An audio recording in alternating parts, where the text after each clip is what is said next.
Hello दोस्तों, rail कारवां channel में आप लोगों का बहुत बहुत स्वागत है। हम सभी लोगों ने भारतीय रेलवे की एक्सप्रेस और लोकल ट्रेनों से कभी न कभी सफ़र जरूर किया होगा और इस दौरान लोगों को ट्रेन से जल्दबाजी में उतरते हुए भी देखा होगा और कभी कभी कुछ लोग जल्दबाजी में उतरने के कारण गिर भी जाते हैं। तो आज की इस वीडियो में हम यही जानने वाले हैं कि चलती ट्रेन से उतरने वाले व्यक्ति के गिरने की संभावना बहुत ज़्यादा क्यों रहती है। तो इस वीडियो के अंत तक बने रहिए और हमेशा की तरह हम आपसे एक बार फिर रिक्वेस्ट करना चाहते हैं कि अगर अभी तक आपने हमारे इस चैनल को सब्सक्राइब नहीं किया है तो सब्सक्राइब कर दीजिए और लेटेस्ट वीडियोस देखते रहने के लिए बेल आइकन पर क्लिक कर दीजिए। चलिए आज का रेल कारवां शुरू करते हैं।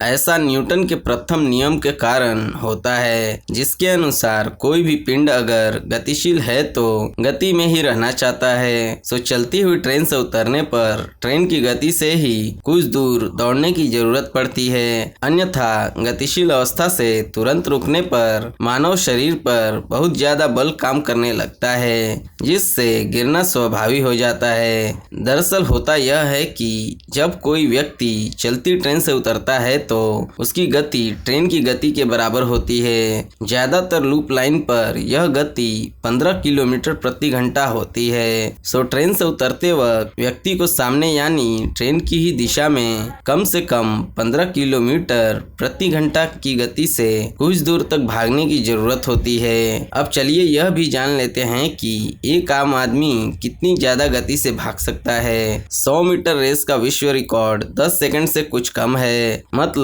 9.58 सेकंड्स है। सो एक आम आदमी की रफ्तार इससे दुगनी मानते हैं, यानी 20 सेकंड्स में 100 मीटर। सो एक मिनट में 300 मीटर और एक घंटे में 3 × 60 मतलब 18 किलोमीटर प्रति घंटा और औसत गति इससे कुछ कम ही मानी जाएगी। अब औसत गति के आधार पर 18 से 44 वर्ष के पुरुष 13 से 13.6 किलोमीटर प्रति घंटा की रफ्तार से भागेंगे और 18 से 44 वर्ष की महिलाएं 11 से 11.7 किलोमीटर प्रति घंटा की रफ्तार से भागेंगी। सो ट्रेन यदि 15 किलोमीटर प्रति घंटा की रफ्तार से चल रही है और उससे कोई उतरता है तो कम से कम उतनी ही गति से दौड़ना पड़ेगा प्लेटफॉर्म पर, वरना गए काम से।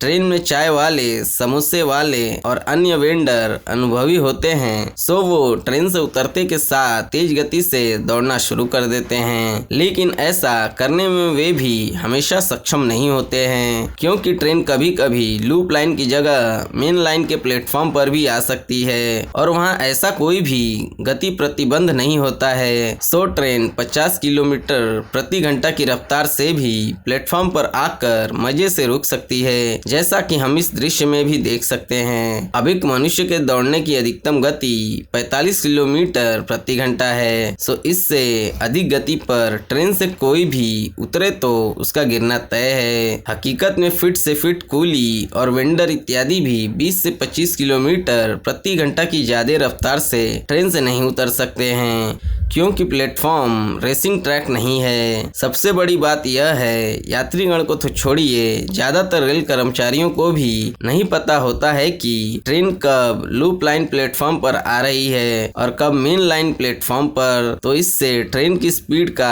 आकलन सही नहीं लगाया जा सकता है, जिससे दुर्घटना की संभावना बनी रहती है। यदि कोई चलती ट्रेन से उतरना चाहे तो हम आशा करते हैं कि अब आप लोग समझ गए होंगे कि चलती ट्रेन से उतरने वाले व्यक्ति के गिरने की संभावना बहुत ज्यादा क्यों रहती है। अगर आज की वीडियो में दी गई जानकारी आपको अच्छी लगी हो तो आप इस वीडियो को लाइक करके अपने दोस्तों के साथ शेयर कर दीजिए और अभी तक आप लोगों ने इस चैनल को सब्सक्राइब नहीं किया है तो सब्सक्राइब करके बेल आइकन पर क्लिक कर दीजिए, क्योंकि इस चैनल पर भारतीय रेलवे से जुड़ी सभी जानकारी आपको मिलती रहेगी। और वीडियो देखने के लिए धन्यवाद। तो फिर मिलेंगे किसी दूसरी वीडियो में, तब तक के लिए बाय बाय।